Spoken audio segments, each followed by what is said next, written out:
కాళేశ్వరం తొందరగా పూర్తి చేసిండ్రు, పాలమూరు చేయలేదో పిచ్చి ప్రచారం చేస్తున్నారు. కాళేశ్వరంలో మనకు నికర జలాలు ఉన్నాయి, 968 టీఎంసీల నీళ్లు ఉన్నాయి కనుక అక్కడ నీటి కేటాయింపులు చేసినప్పుడు అనుమతులు వస్తాయి.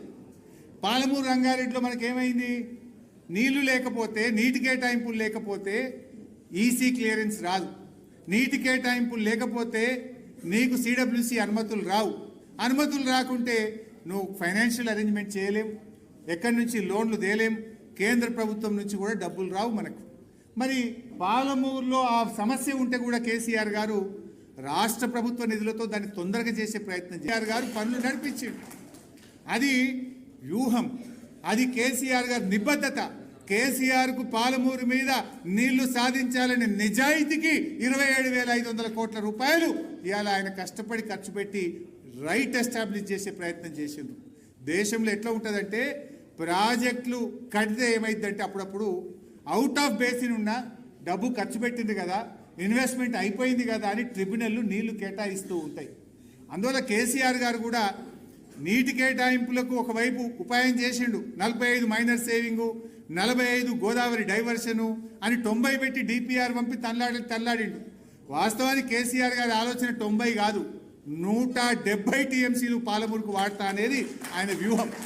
170 ఎప్పుడు వాడదామని, ఎట్లా సెక్షన్ 3 వస్తుంది మనకు కృష్ణాలో ఆ 1005 టీఎంసీలు పంచితే మనకు 600-700 వస్తుంది.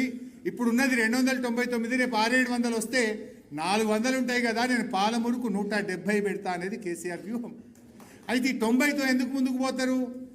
అనుమతులు అంటూ వస్తే నేను ఫటాఫట్ కాలువలు తవ్వుకుంటా, పని చేసుకుంటా, పనులు ఆగద్దు అని ఒక వ్యూహంతో కేసీఆర్ గారు ముందుకు పోయింది. ఆ 90కి రకరకాల ప్రయత్నాలు చేసి 7 అనుమతులు తెచ్చిండు కదా కేసీఆర్. నువ్వు తెలివి తక్కువనివైపోయి ఆ మిగతా 3 తెచ్చుకోక డిపిఆర్ వాపస్ తెచ్చినావు.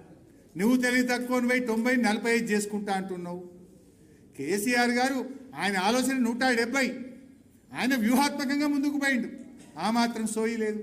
చివరికి ఎంత ప్రయత్నం చేసిందంటే, పాలమూరుకు మనకు బ్యాంకుల నుంచో ప్రభుత్వ రంగ సంస్థల నుంచి డబ్బులు రాకపోతే కాళేశ్వరం కార్పొరేషన్ డబ్బులు 10,000 కోట్లను పాలమూరుని అందులో భాగం చేసి ఆ 10,000 కూడా తెచ్చి పాలమూరు మీద ఖర్చు పెట్టిండ్రు. అంటే ఆ ప్రాజెక్టు ముందుకు పోవాలని ఎంత నిబద్ధతతో ఆయన కృషి చేసిండో మనం అర్థం చేసుకోవాలి.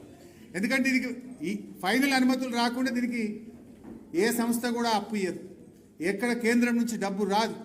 కాళేశ్వరంలో దీన్ని భాగం చేసి ఆ 10,000 కోట్లను కూడా దీని మీద పెట్టి పాలమూరును ఎట్లన్నా ముందుకు